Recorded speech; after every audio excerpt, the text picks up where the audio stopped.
Welcome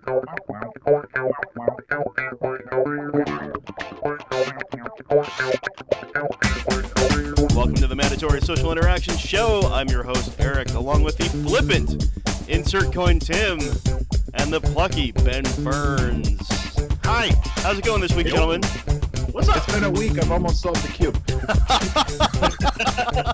Let's see, look. I'm almost done. I heard. One more moves. I like how dedicated you are to that one. Yeah. Almost done. Right now. Ah, fuck. Oh, jeez. Something went wrong. Oh, there it is. Okay. See? Bam. I can do it. Good Lord. All right. So, All right, well, hi, guys. How's it going? This is our Rubik's Cube stream for the week. I don't know if... I just had to redeem myself. We've reached our social Rubik's Cube interactions for the week. There you go. So what's been going on with you guys this week, besides solving a Rubik's Cube?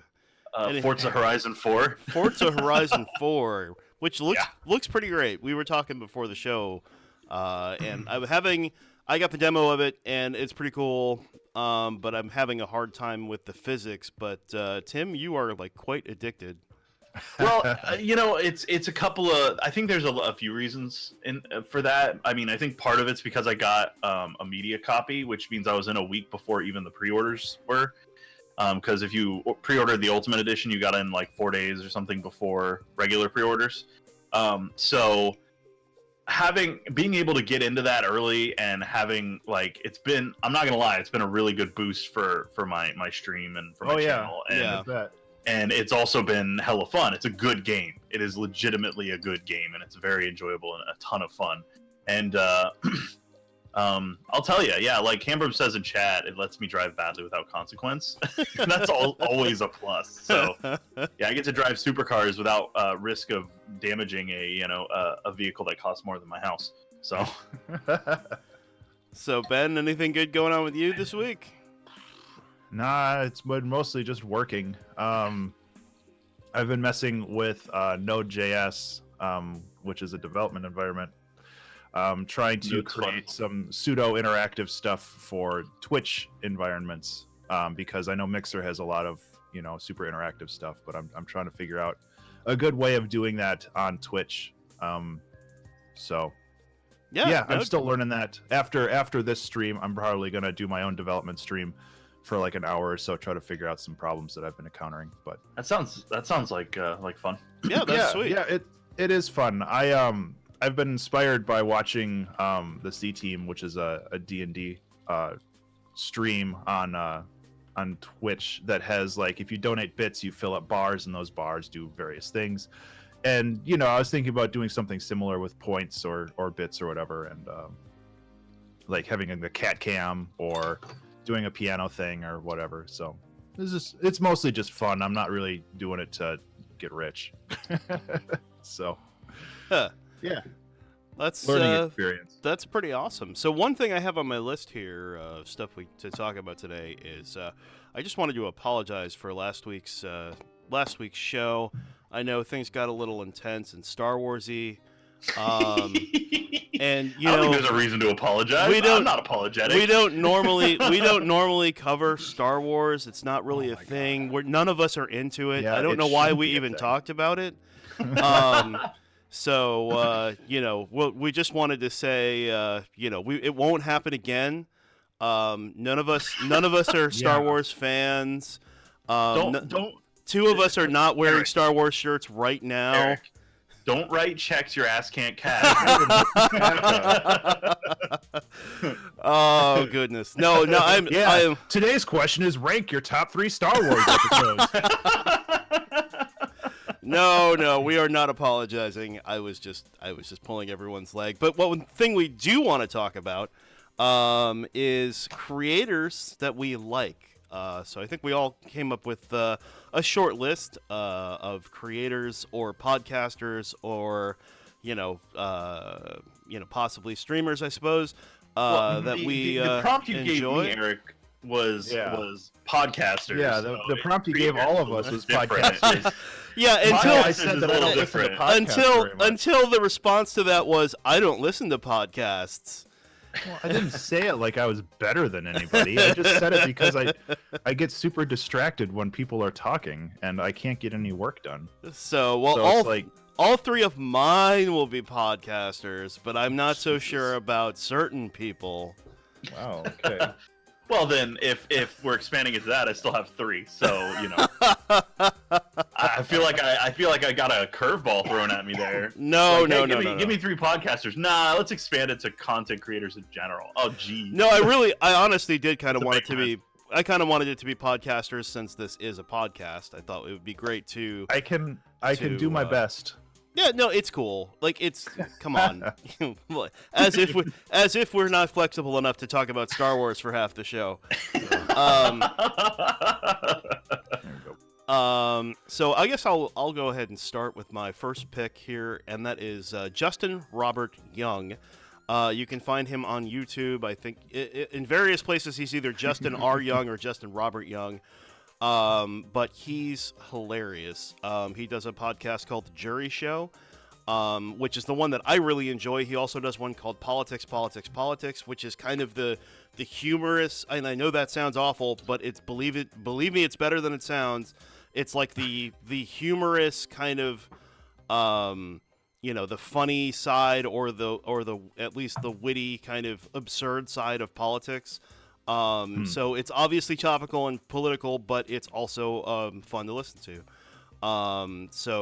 Yeah, absolutely. Both of those shows are worth checking out. His Jury Show is really just his one mic show. It's actually daily now. And actually Wow. it's called, I think it's called Jury Daily now. That's right. He's changed it. Jury Daily is a lot of fun. He does a weekly thing called High Thoughts. That's hilarious, where people send in their high thoughts and then he reads them with a voice changer, and it's great.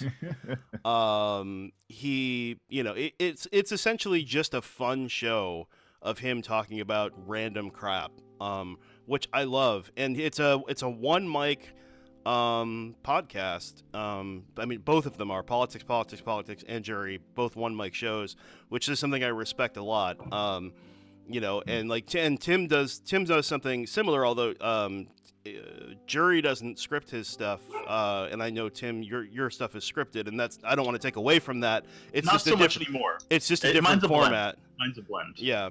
Yeah.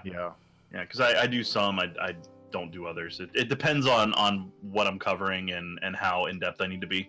Yeah, and there's nothing, because I get off on tangents so bad.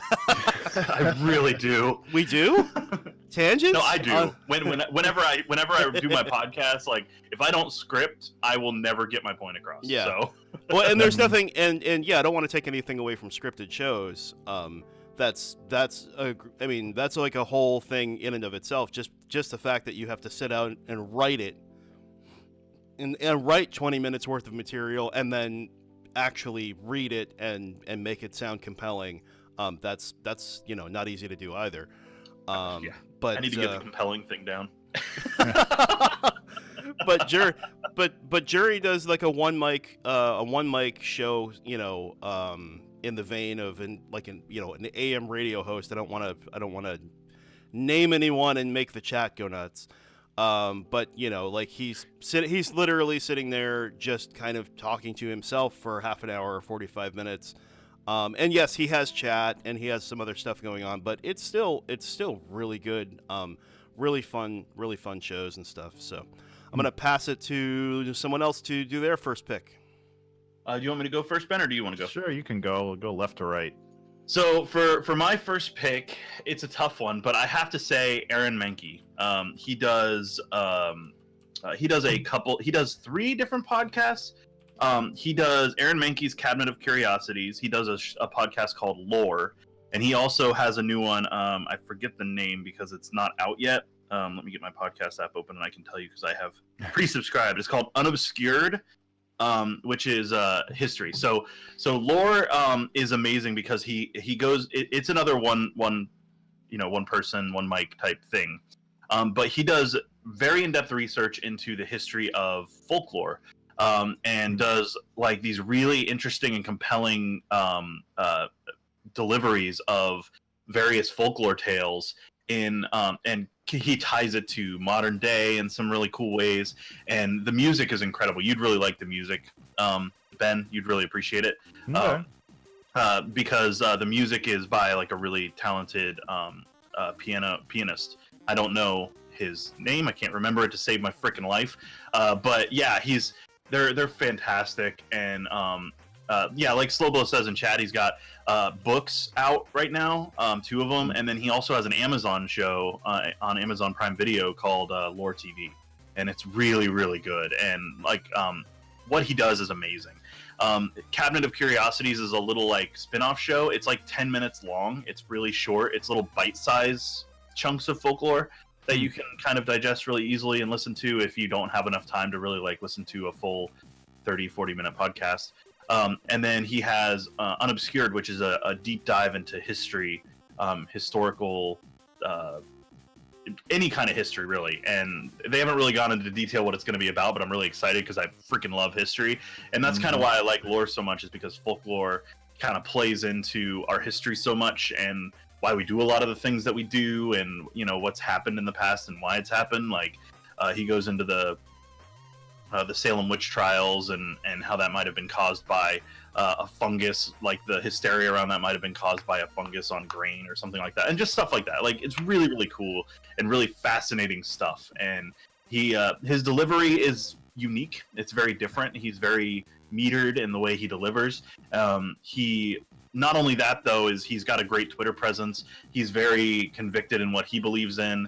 And he's just very forthright with his stances on stuff, and he's very unapologetic about that. And I respect him as a person, as well as the way he does his podcasts and delivers his content.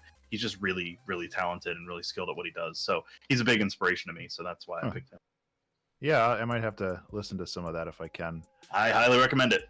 I guess the first one that came to mind for me is a podcast, but it's no longer running. It's Composer Quest. And that was something that ran for, I think, about 180 episodes over the course of 5 years. Wow. Maybe it was like 4 years. It was a significant number, though. And Charlie McCarran, who is local to Minneapolis, he talked about not just music and composing, but the science and the psychology about music and how that affects people. He brought in a ton of people of all walks of life and just talking about music. He went out to other composers' studios. He went out to people who make instruments, like experimental instruments and stuff like that. I remember one episode where he interviewed somebody who just made robots that made music, which was really, really cool. And I highly recommend checking that one out. I am, full disclosure, featured in 1 or 2 of the episodes, but for the most part, it's just a really, really interesting exploration of music, not just from the enjoyment of music, but also from the psychology of music and just like how we interpret music and we integrate it into our lives. I think that it's really well worth listening to. I think it's just composerquest.com, and you should be able to find it there. Yeah, make sure you check out Composer Quest. Ben gets a kickback from every download. Oh, shut up. Is he doing anything else since he stopped Composer Quest? He talked about doing another podcast at some point, but I think that he just kind of wanted to take a break for a while. He's been actually doing very well making music for documentaries lately. Oh, cool. 5 years is a long time to do a podcast. Yeah. It's a long time. yeah. So he's been very busy with that, and it sounds like he's been doing very well for himself there. Yeah. So it's like, you got to focus on what's good for you too. But I think eventually he'll go back and start making another podcast. When I talked to him about it, he said he wanted to do something unique though. Like Composer Quest was very unique when it came out. And he wants to do something that other people aren't already doing, and that's kind of hard these days. It's a challenge. Yeah. It's so accessible to make a podcast or to make content now, which isn't a bad thing. It's great for getting stories out there and spreading knowledge and all that stuff, but it is very hard to do something that nobody's thought of. Mm-hmm. Yeah, definitely. So I guess that brings it back around to me, and I will go with 99% Invisible, hosted by Roman Mars, but typically And Roman Mars is great. He's kind of the grounded host, but there's all kinds of like reporting by other contributors for 99% Invisible. And what 99% Invisible is it's about like design, and design in a way that you haven't thought of it before. They did one on the design of alarms, and how that needs to change because, you know, when enough alarms go off, you start to ignore the alarms. Or alarms are going off and you have no idea what they mean. You know, and it's a really interesting deep dive into all kinds of stuff. You know, one of my favorites was the storage container, and the refrigerated, not storage container, I'm sorry, shipping container, and the refrigerated shipping container, and how that led to, you know, essentially the intermodal shipping that we have today, where it's like you can actually take the container right off the ship and put it on a train, and then take it off the train and put it on a truck, and have produce from, you know, wherever, make it here without spoiling. You know, it was actually super cool, really interesting stuff, and they put out a new episode every week or so, and they're super worth listening to. It's fantastic stuff. And what's it called? 99% Invisible. Their website is 99pi, I think .org. I'm looking it up right now. Yeah. It sounds really cool, so I'm gonna sub to that. Yeah, 99pi.org will get you there. Okay, cool. I just looked it up on Apple Podcasts, so. Yep, you can just with basically any of these, I'm guessing you can probably look them up on Apple Podcasts, Google Play Podcasts. I use Pocket Casts. Everything I'm talking about will show up in Pocket Casts. You know, I'm a bit. Well, they're remiss to not post it on every major platform, right? So. So you can grab it on Stitcher or whatever. So, you know. Yep. So that's right. that's my second Nice. pick. All right. Well, I think my second would be Dan Carlin. If you've never heard of him, he does a podcast called Hardcore History, and this is a fascinating look at the past. And he picks certain topics and does super duper deep dives, like completely digs into them. And he's very, very smart. This guy knows more about history, and I know he does a lot of research for it, but the dude knows a crap load about history, like a mind-boggling amount about history, because he'll be talking about like the ancient Romans in one series of episodes, and yes, he does them in series. So there's sometimes like 5 episodes of an hour each in a series, and like these are not bite-sized podcasts. These are deep, heavy thought, just insanely deep. For example, he did an entire series on World War I, and the lead up to it was called Blueprint for Armageddon, and it's 6 episodes long, and they're each like 40 minutes to an hour and a half. He did the Celtic Holocaust, which was a single episode, but it was still pretty long in its own regard. He does a bunch of different ones that are like really in depth, and they're fascinating because they're looks at periods of history that you might not have looked at really heavily. Especially for me, I never really looked at World War I really heavily. I always looked at World War II because I love the history around World War II, the way that the human spirit manifests, and how it kind of forced us to really evaluate our priorities and evaluate who we were as people, not only as Americans, but worldwide, and who we were as a global audience to these kind of things. And stuff like that just really, really fascinates me. So he does a really great job of digging in deep, delivering information with appropriate referential context to other points in history as well as modern times. And he just does an excellent job of delivering it. His delivery is really powerful. I love his voice. Like, I could listen to him talk all day. And he was actually the main reason I started doing a podcast in the first place. So his delivery is excellent, and the way he he researches everything. He's the reason that I wanted to do my History of Games podcast, which right now is tied into my ICT podcast until I get more content. Because, to be fair, until I can do full-time content creation, it's so hard to write an episode of something that's, you know, a 3-hour thing, you know, so it's not easy. So Hardcore History is great. He also has another podcast that's called Common Sense. It's a politics, U.S. centric politics podcast. I have not listened to it, admittedly, just because I tend to not listen to political content. It stresses me out because of the landscape we have right now. Not to get into any of that, just making the point that it stresses me out too much. So I think ultimately, I don't know. I think that Hardcore History is well worth your time, and I think it's really good. The only downside is I think you can only get a certain amount of the episodes, and after that you need to pay for it. Like, you have to buy the old episodes. So that's the only complaint that I have. It's not like most podcasts where all the podcasts are available since the beginning of time. Like, I think he limits it intentionally to sell the copies of it, which makes sense. I mean, it's his content, and it's really in depth and a ton of content. But that said, just go into it with that idea, you know, that thinking, because if you get hooked, you're gonna have to shell out a little dosh for it. But it is worth it, in my opinion.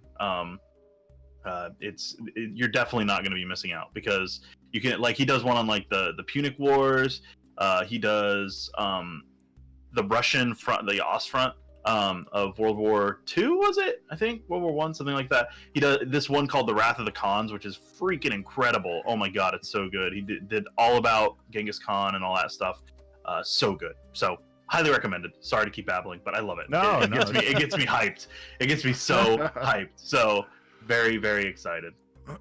Yeah, I mean, Composer Quest is literally the only podcast I've ever listened to, so I'm gonna have to go to some other media creation channels. The next one I wanted to talk about is Loading Ready Run, which is a YouTube/streaming now channel, and they create comedy content primarily, but they do pretty much everything. They're also the hosts of Desert Bus, which is a huge charity that happens every year. I didn't know they ran that. That's cool. Yeah, they started Desert Bus like 10 years ago or so. It was a long time ago. Didn't they do that with like Penn and Teller or something, or was that something different? So the Desert Bus game actually is part of a Penn and Teller like set of games that was released for the Sega Master System way back, like back in the day. And Desert Bus was a parody game where the joke of the game is you travel from LA to Las Vegas. Is it LA to Vegas or Tucson? I think so. It's Tucson. No, LA to Vegas, I think. In real time, it's Tucson to Vegas because it's 8 hours. It's okay. So you travel. You are driving the bus from Tucson to Las Vegas in real time, and the bus pulls slightly to the right. Yeah, so you always have to be tapping a button. So you can't constantly just put it on auto drive. Yeah, you constantly have to mess with it. It's just thank you, Android. It's Genesis. Sorry, it was a Genesis game.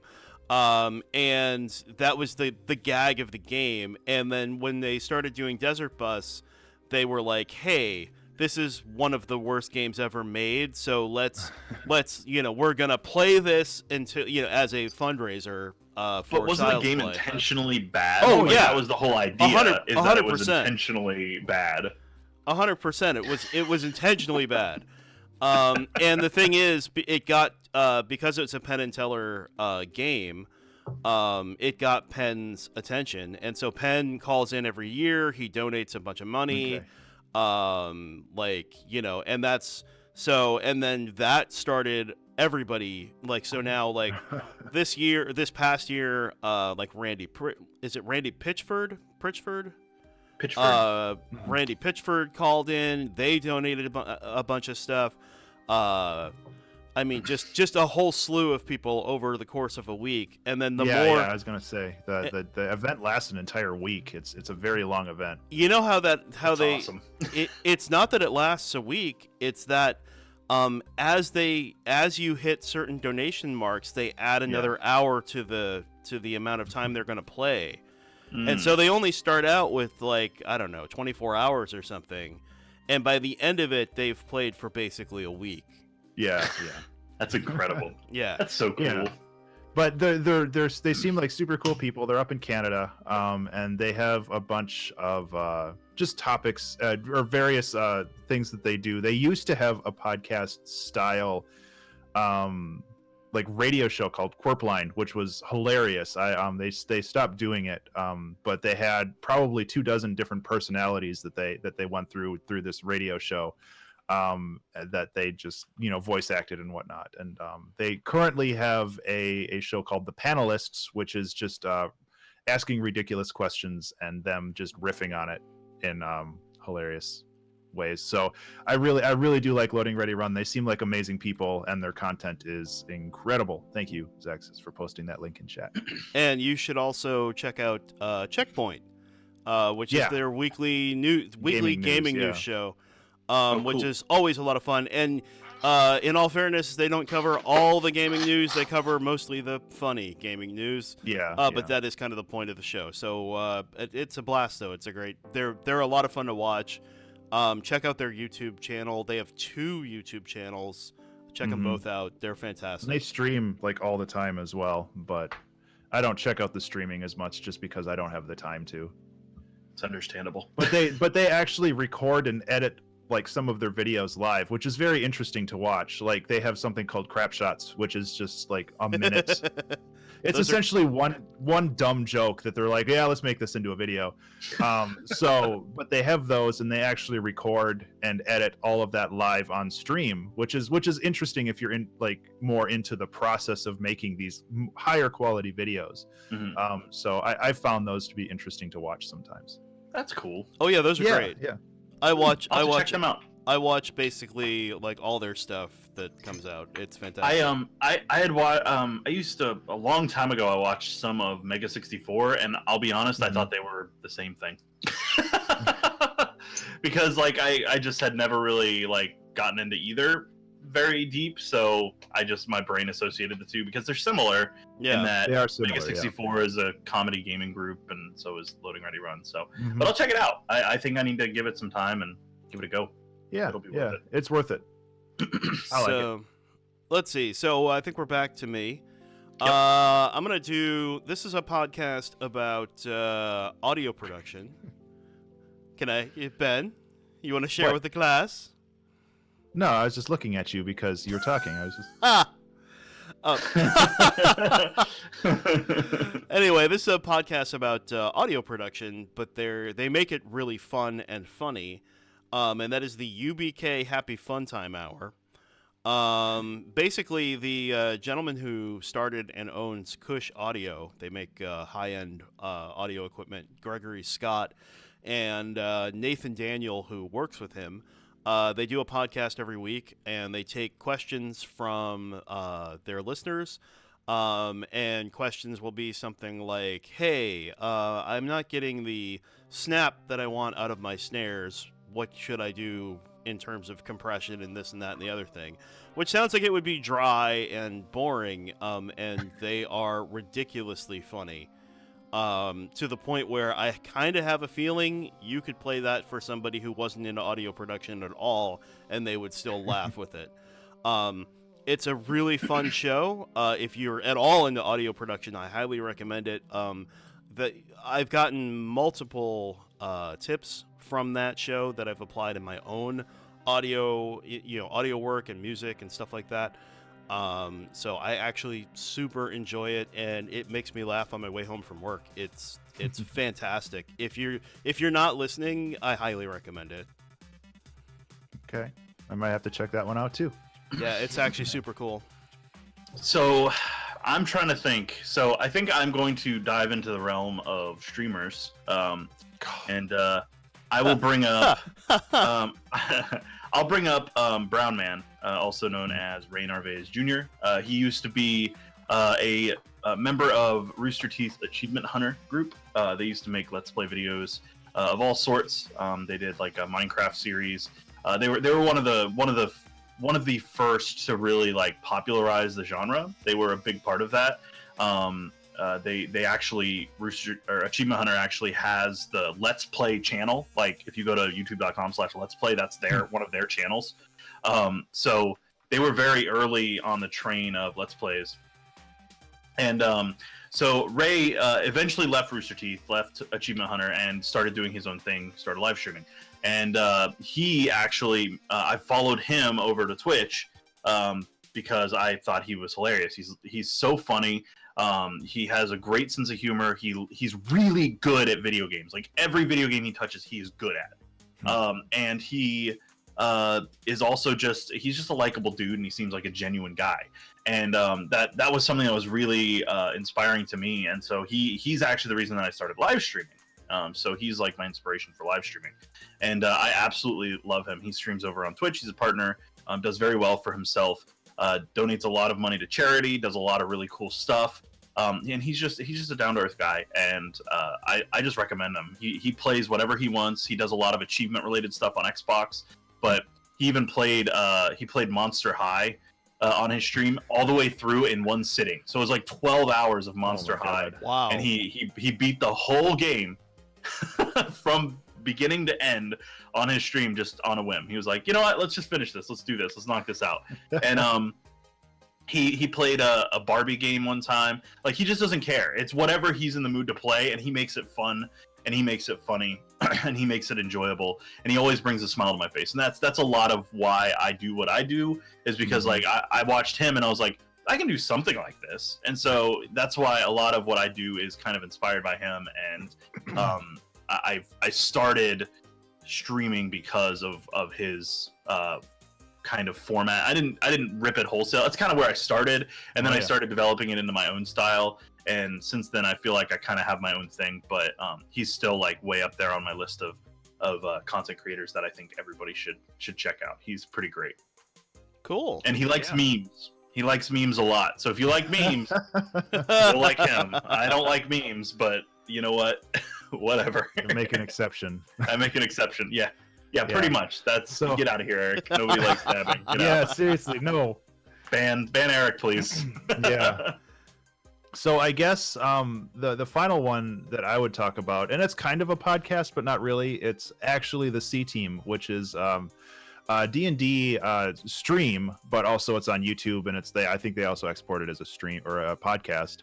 But it's run by Jerry Holkins, who runs Penny Arcade. He's the writer for Penny Arcade, and he is a wonderful writer, and he translates that into storytelling very, very well.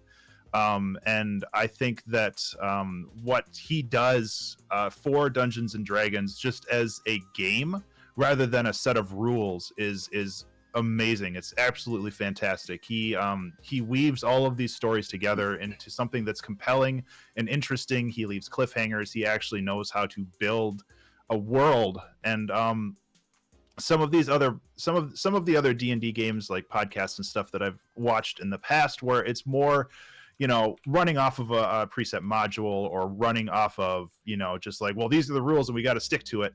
And that's not how I feel D&D should be run. It's more of like Agreed. A creative experience. It's more of a collaborative experience of storytelling.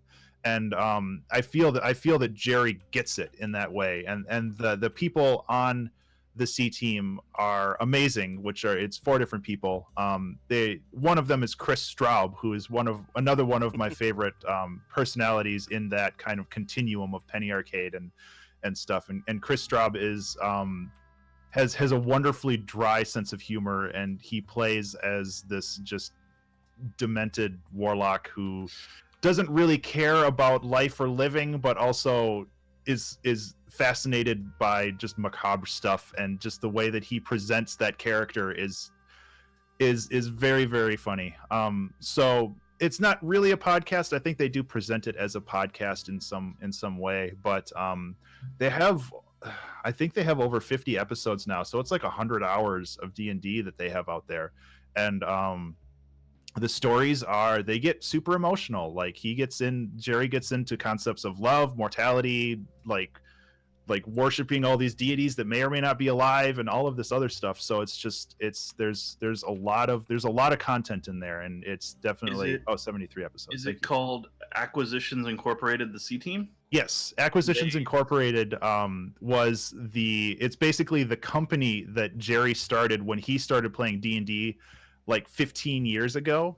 Mm-hmm. Like Jerry and a couple other people started a group called Acquisitions Incorporated, and as essentially Jerry made himself the CEO of it, and now he's running a game of D&D for a splinter group that he hired, like his character hired.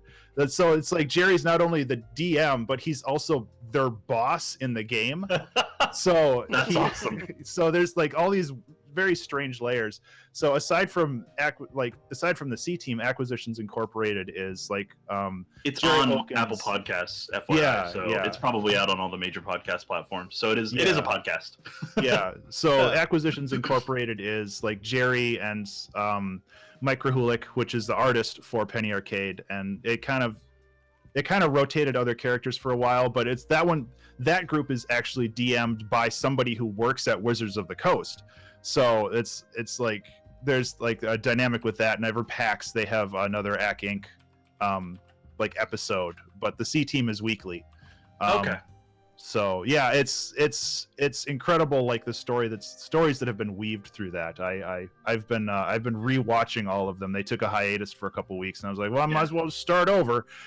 So I've been kind of watching them in the background. I'll be honest with you. One of the things that I love about tabletop RPGs in general is creating group stories, and I think that's the biggest challenge. Is like you said, is rather than just following. And there's nothing wrong with playing modules. Oh no, and I wasn't. Can I ramble about tabletabletops for a while? Like, is that something we can do? Because this is something that I love. So. Is it Star Wars related? I mean, it can be. There's Star Wars tabletops. All right. We'll allow it. I'll allow it. Yeah. There's no rambling without Star Wars. No. Oh boy. No, go for it. Go for it. So, yeah, there's nothing wrong with running modules, which you weren't saying, but I just want to get that out there because you can use the modules to supplement your overall story.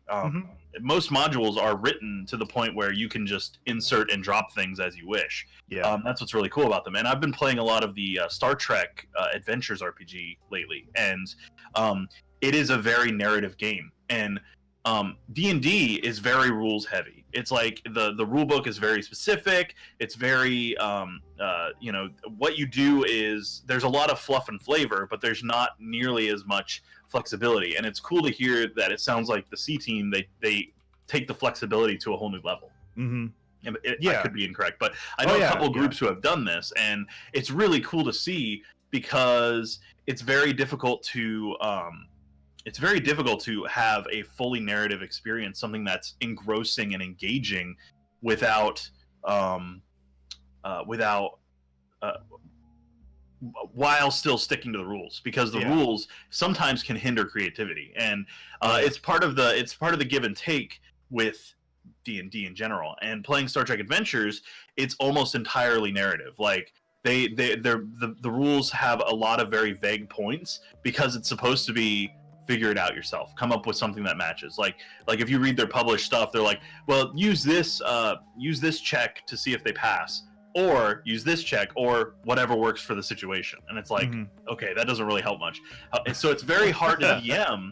It's extremely difficult to be like the actual like running of it. But my group were like, every single adventure that we did, they were like, I was on the edge of my seat. Like I was so nervous the whole time.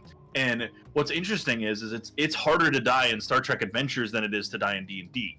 So it's like, it's funny because like their risk of dying is low, but they were still so engrossed and so excited and nervous about their characters and what was happening around them.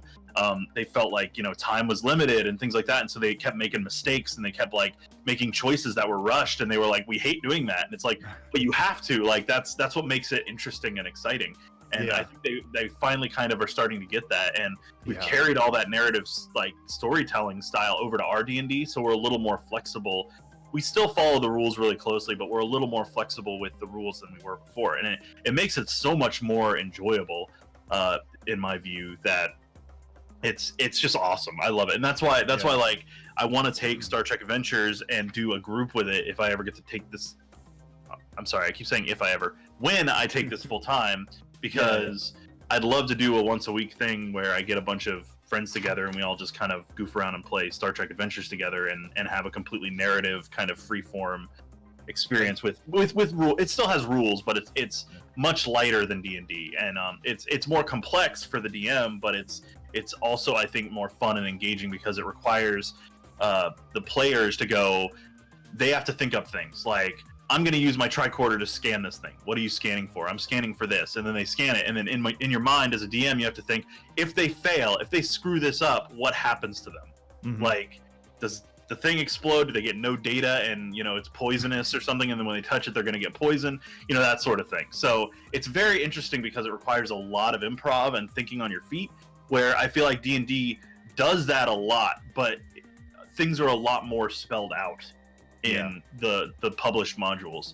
So when you write your own stuff, you get that flexibility and things like that. And I think that's very interesting. And I don't know, I love to hear really good DMs, because Geek and Sundry does a lot of tabletop stuff, and their stuff is really exciting too, because like Matthew Mercer is the DM for one of their D&D campaigns, and he's brilliant, and he's just fantastic at what he does. And that sort of stuff really like does a good job of making an engaging thing for not just the players but people listening and watching too. Oh yeah, definitely.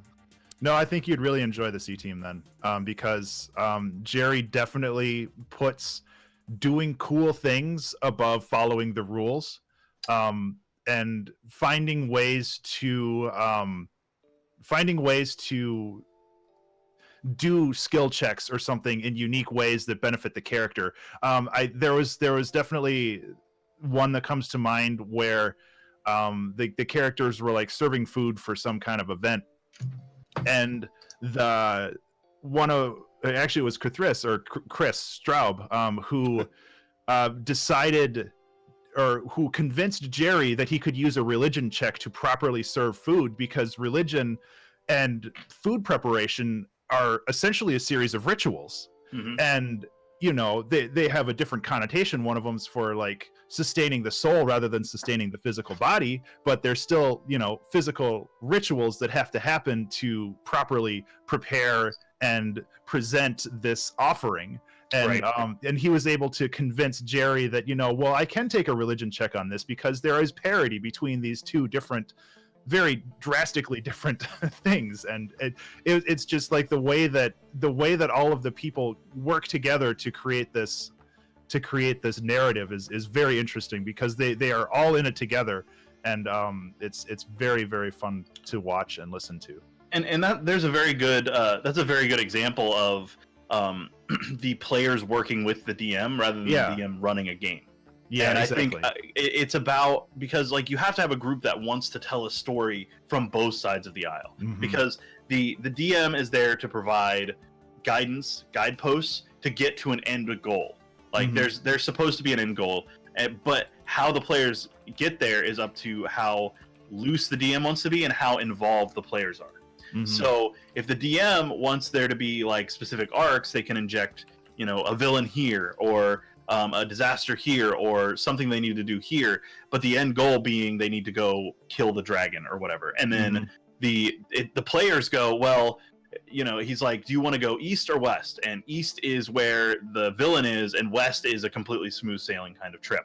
And the players go, we want to go east. And so they avoid the enemy, and it's up to them to help weave the story on how things go in that regard, where they take a break, they camp, and they're like, I'm going to go find this thing. And then the DM goes, I'll have them fight a werewolf or something and just throw it at them. That sort of stuff.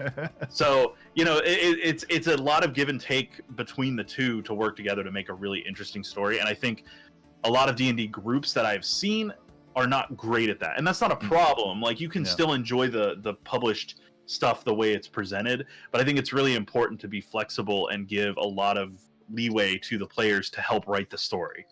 Yeah, it's a collaborative game. It's not the DM versus the players, because the DM is supposed to be a passive observer to all of this. It's supposed to guide the game rather than, or it's supposed to adjudicate the game. That's the $5 word that I hear a lot when it comes. The referee. Yeah. So they're there to make sure that nobody is breaking the rules too much. Right. But if they do something cool, or if they do something that furthers the story, then yeah, that should be enabled. Right. So yeah, I think that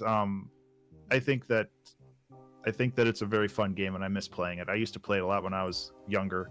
I know. I'm hoping If you start someday. your Star Trek game, I'll join if you want me in it. Hey, Yeah, there's- I'll let you know. I'll let you know because I'm hoping to get it going in the next 6 months if things start to kind of level out a little. Yeah. I would also join the filthy Star Trek game. And also, another thing I wanted to mention is, since we're talking about D&D, Dice Friends on Loading Ready Run, they do a lot of the things we're all talking about here. Similar to like Chris Perkins on the Acquisitions Incorporated stuff, the DM, and I just can't think of his name off the top of my head, but he is really, really, it's a negotiation with the players. It's not a, he doesn't put his fist down. It's the players are asking, hey, what if I did this? Oh, well, you could probably do that. That'd be cool. And it's very, very laid back and flexible, and it's pretty cool. I like it. I like that. That's the style I like, and that's the style I the only challenge is when you run a story is there. It's a different kind of enjoyment. It's almost, in some cases, it's a perverse sense of enjoyment because you want there to be drama and tension as kind of the deliverer of the plot points. And when things kind of get derailed by players, which inevitably and invariably they do, sometimes it can be very discouraging as a DM. Being a DM for so long, like one of my first campaign I ever ran was in Star Wars Saga Edition, and the big bad came out. He's a big force user, and he was going to force push somebody, and he did a force push, and they used an ability. They were Jedi, so they used an ability where they could reflect the force ability back at my guy, and they rolled max, which means they pushed my guy into a pit and instantly killed him. The big bad guy that we had been working for months towards getting to was killed instantly. He was thrown into a bottomless pit and died. Which I didn't know better, but I could have brought him back later on. I could have done all sorts of things. I had no idea what I was doing, so I was following the pre-published module, and when he was dead, pretty much the module was like, move on. And it's like, well, this sucks. Like, you guys pretty much just ruined the whole thing. But I didn't know what I was doing at the time, so I got really discouraged, and I didn't DM again for a long time. So it's one of those deals where I've learned to be more accommodating and to come up with ways to re-inject those kind of villains and stuff like that. Because watching Star Wars, like, characters come back all the freaking time, so it's like. So yeah, and Star Wars is really notorious for that. So I didn't really think of that at the time because I didn't know that what was in the rules. I was just following what I was learning on the fly. So it's just fascinating. I could talk about tabletops all day. Sorry, I love them so freaking much, and they make me really excited. And it's a good way to write like the Star Trek Adventure stuff. I found a whole bunch of modules from an old system, an old Star Trek system, an old Star Trek tabletop, and I actually wrote conversions for them to get them into the new version. So it was a lot of work and a lot of writing and rewriting and making it fit within the system and the rules, but it was like really satisfying. And then I wrote a few of my own stories as well, which was really cool. So I don't know, it's very fulfilling to me to be able to write these kind of stories because I'm a bad writer. Like, I'm not good at writing stuff in general.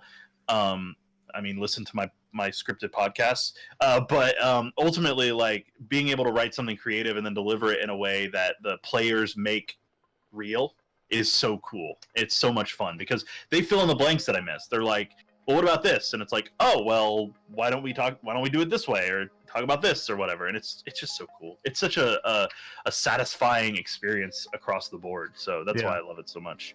Yeah. Yup. So yeah, check out the C Team. I think you'd really like it. I will. Yeah, I just subscribed, so I'm gonna play it in reverse order. So yeah, from the beginning. Okay, I was gonna say, don't start at the more recent episodes because there's a lot of narrative in this, and that'd spoil pretty much everything. I got you. Yeah. So I'll see what I can. I don't know how to start it from episode 1, but I'll figure that out. No, Yeah. stop it. No, stop it. Don't do that. Don't do that. It's playing. I don't want it to play. You ruined it. No, don't I ruin ruined it. it. You ruined the show. Don't bother. You played the first 2 seconds of it. All right. Thank you for listening to the last episode of the Mandatory Social Interaction Show. Now that Tim ruined it, we'll see you around sometime. No. I do have a bonus pick. I don't know if anybody else has a bonus pick. I do. But I have one more pick. I have plenty of bonus picks. I could go on all day. So. So without getting too terribly deep into it, there's a podcast I listen to, and it comes out every couple of weeks, maybe every 2 or 3, and it is called Darknet Diaries. It's put out by a guy named Jack Resider, and it's really okay if you're into hacking at all, if hacking is a thing that is an interesting subject to you. He kind of does a deep dive, not as deep as like hardcore history, but probably about a half an hour, 45-minute dive onto particular hacks that have happened over probably over computing history, really. And it's super interesting. It's really, like Slowblow is saying, it's really good storytelling. It's interesting because he tells stuff from the perspective of like the security professionals who deal with it, and also from the perspective of the hackers. It's really cool, and a lot of times he gets those people on the show. So you'll actually hear from like the security people who were brought in because stuff was going, like this computer's not acting right, and they would call a security team in, and he literally gets some of those people on the show, or sometimes the hackers. He had a hacker on who was really big into hacking. I think it was Ultima Online back in the day. Interesting. And it was super interesting. I mean, and it's interesting to hear from both sides. It's a really cool show. It's really worth your time. If that is something that's at all interesting to you, I would highly recommend it. I couldn't figure it out. What are you doing, phone? My phone is possessed by demons. Oh. Just watching ads now. Yeah, pretty much. Okay, so what's the name of that one? Darknet Diaries. Darknet Diaries. Not David Woodbridge. God dang it. What are you searching for? I'm looking for Darknet, and I did DA, and it just defaulted to somebody named David Woodbridge. I don't know who that is. Oh, that's funny. Darknet Diaries. Tim's getting hacked. There you go, Slowblow. Tim's sorry. I want to make sure I add all these because they sound fascinating, and I want to give them a go and see. And Tim, there will also be in the show notes. I've been taking detailed notes today. I'm too lazy to look at show notes. What are you talking about? So you can, there won't be direct links to like the iTunes or anything, but there will be links for each of the individual shows, or like Aaron, is it Mankey? Yep. Aaron Mankey, he's got a podcasts page that lists all his stuff, so I've got the link for that. So you can kind of you'll be able to look at the show notes and get all of these, and then kind of figure out your way to get it into your podcatcher or whatever it is that you like to use. I've got another bonus as well. What? Okay. I mean, what is Eric it? got one. I don't know. So I watch Funhouse a lot, and if you've never heard of Funhouse, they're a comedy gaming channel on YouTube, and they're pretty great. It's FUNHAUS, and they're hilarious. They're very irreverent. They make a lot of jokes about everything. They don't really care that much, but they are also, interestingly, regardless of how what they joke on, because they riff on everything and everyone, but they are pretty good at knowing a lot about the games industry and just being generally socially aware. They surprisingly doesn't sound like it from my description, but they are, and it's kind of interesting. That said, they have a podcast called Dude Soup, and their podcast is very interesting because they talk about a lot of topics in gaming. They cover pretty much anything you could imagine in gaming, and it's a serious thing. They're very funny, but they're also extremely knowledgeable about gaming in general. They've been in the games industry for a long time. Most of them worked at G4 when it was still a thing, and they moved over to Machinima and did a channel called Inside Gaming. And then from there, they moved over to Funhouse. And they have Dude Soup podcast is really good. It's available on all your podcast networks. But they'll talk about pretty much everything from in gaming, and they have really interesting points of view. They talk about content creation sometimes too, like YouTube and stuff like that.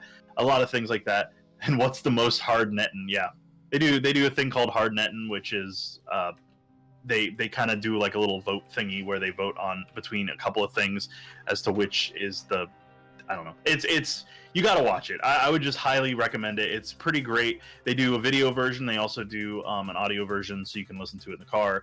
I love it. I love them. I think they're fantastic. They have a really interesting cast of people because you have Lawrence, who is jokingly called the quintessential gamer, and he kind of plays a little bit of a character where he's like the hardcore gamer, and there's real games for real gamers is a thing that he did for a little while, and it's like this big joke because it's all these really stupidly hard games that are just like over the top difficult, and it's pretty interesting, and he plays that kind of character that everybody loves to hate, like that kind of neckbeard hardcore gamer who just comes across as a complete tool. Should send him Color Jumper. I never thought about that. But... I was literally typing that in the chat. But then they have James, who he's like this really like personality-wise, he's just this really like nice dude. But he's jacked. Like he works out a lot, and he's into jack dudes. So every time there's a jack dude, he's like, "Oh, there's a jack dude! Look at it!" and that sort of thing. And then like Bruce is like the dad of the group, and he's into ska and like all this like he's just like into all that. And then there's Elise, who's James's wife, and she's hilarious in her own right. She's one of the funniest people that I have ever like. She just always, her sense of humor is just ridiculous, and she always cracks me up, and she is fantastic. And I don't know. I think as a group they're great, and they actually just brought on Alana, who was at IGN for a while, and she is really funny. She's really interesting. She's new to the group, but she's been an accomplished content creator herself. She's got a great sense of humor. And then they had Markiplier on one of their episodes randomly. He just walked in to their office and was just like in the middle of one of their videos, and it's just like, what? Like Markiplier's here? Like what the hell? And they bring in like Rahul Kohli, which he is in iZombie. He's like one of the morticians or something like that, and he's been on a lot of their episodes, and he's fantastic. And I guess he and Bruce were friends for a long time, and they bring on a lot of really interesting guests from all over like YouTube and media and stuff like that, and they know a ton about movies. So they talk about movies a lot. They have a movie podcast they do. They talk about I don't know. They just do a lot of really like they're just very creatively free, and they do what they think is funny and interesting. Like they just came out with a sketch variety show called Arizona Sunshine, which premiered on Rooster Teeth this past week or something like that. And they put a couple of the clips up, and it was hilarious. And it's made by Elise and another guy from Rooster Teeth. I cannot remember who. Apologies there, but absolutely brilliant. Yeah, they're doing their second season of Theater Mode, which is like if you've ever watched Mystery Science Theater, it's kind of like that. They sit there and watch a movie, like a really crappy movie, and they riff on it and make jokes about it the whole time. And you can, that's part of their thing, and that was started by Achievement Hunter, interestingly. So they all kind of intersect in really interesting ways, which is why I love Rooster Teeth so much. But Funhouse is great, and their gaming content is hilarious, and they always make me laugh. Like I honestly have rewatched all their videos probably like 5 times, 6 times, and I can never get enough. It never ceases to make me laugh, and it always cheers me up when I'm having a bad day or whatever. And it's just something for me, I just love it. It makes me smile, and that gets increasingly rarer nowadays. So I really like them, and I highly recommend them if you've never checked them out. If irreverent comedy isn't your thing, though, you may want to avoid it. But if you don't really care that much, if you're okay with them making insensitive remarks about a large variety of people, but not really meaning it, then yeah, they're pretty brilliant. They're pretty brilliant in general. So I recommend it highly. So that's my bonus. I remembered a bonus. Go for it. My brother and me. It's so good. It's hosted by Justin Travis and Griffin McElroy, who I think worked at Polygon for a while, or maybe they started Polygon. I can't remember. They moved away from it recently, but they have like 430 episodes. So it's just the three brothers talking. I think they got started by just going to Yahoo Answers and finding stupid questions and answering them in funny ways. But they've expanded to a lot of more like other bits and stuff now too. They're very funny. I really like their personalities. They tend to riff off each other very well. And since they're brothers, they know each other very well. And they can make fun of each other very, very well. They've had a long time to get to do that. So I've always found them very funny. There's always clips of them on YouTube. Like if you're just looking for a sampling of what they sound like, there's always clips on YouTube of just them answering a specific question or something like that. But sounds pretty great. Yeah, that's cool.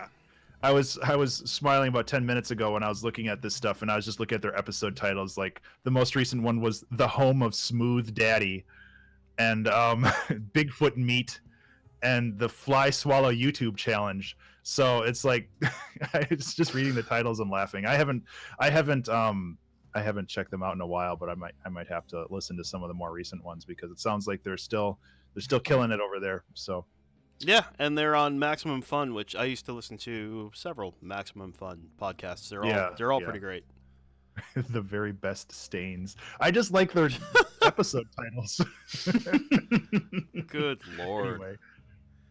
I think that actually probably rounds out our show. Yeah. I think it does. We have gone over on our quota today, but that's okay. Well, we started a little late too, so Yeah, I think it works good. out. Yeah, we started a couple minutes late, but I think we got there. So And let me drop a plug for my podcast. Oh God! no, there are no other podcasts other than the ones we already mentioned. Sorry, Tim. Oh, I'm sad now. Nobody mentioned mine. That makes me sad. I haven't really heard. I think part of the mine's only 10 episodes in. It's still early. I think one of the rules was other than MSIS and other than Insert Coin Theater podcast. Oh, However, you are welcome. No. As a pick. Okay. But you are welcome to plug your podcast. Please do. Well, yeah. So if you want to check out the Insert Coin Theater podcast, I personally talk about a lot of crap. I just kind of talk about stuff in gaming that I'm interested in. I try to focus it on gaming because Insert Coin Theater is mainly about gaming, so that's kind of my goal. But I do everything from covering what I'm doing to talking about hot topics in gaming. Like I talked about toxicity in games. Tim personally talks about a lot of crap. Yeah, new episode name today. I think that might be the one. But I also did I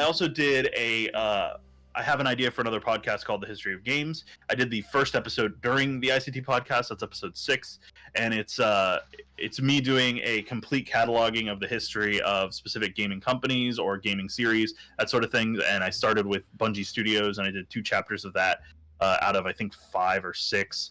I'm working on the 3rd chapter, which is probably going to be 30 minutes to an hour on its own. And I just haven't had time to finish writing it. But once that's done, that's going to go on here. And once I have enough of those History of Games podcasts in the ICT podcast, I'll re-record them and put them in their own podcast. So yeah. So that said, it's anchor.fm/ICT. It's available on all the major platforms. So on your, Apple Podcasts, Spotify, Google Podcasts, all that crap. So Cool. All right. Well, I think that we've reached our social interaction quota for the week. Ben Burns, where can people find you on the interwebs? You can find me online at Twitch, Twitter, Patreon, and YouTube at Ben_Burns. That's BURNES. And Tim, where can people find you on the interwebs? you can find me on Twitter at InsertCoinTim. Also on Discord, Discord.gg/ICT, which is where the ICT community lives. And check me out on Mixer at Mixer.com/InsertCoinTheater, or on Twitch as well. And my Patreon is Patreon.com/ICT. What about you, Eric? Sweet. I can be found at ZaxaCMK on Twitter, twitch.tv/ZaxaCMK, and youtube.com/EricKleinCreate. The show is available on Stitcher, Google Play, iTunes, and wherever fine podcasts are sold. Our website is MandatorySocial.com. Our streaming overlay was created by MIntrovrt Alicke, marisalicke.bandcamp.com. And the theme song is Protofunk by Kevin Macleod. That's at Incompetech.com. And as always, the background music that we did not play today was by Ben Burns. I didn't hear anything. He's at Abstraction. He's at abstractionmusic.com. I'll fix it in post. Have a good week, guys. Yeah, take care.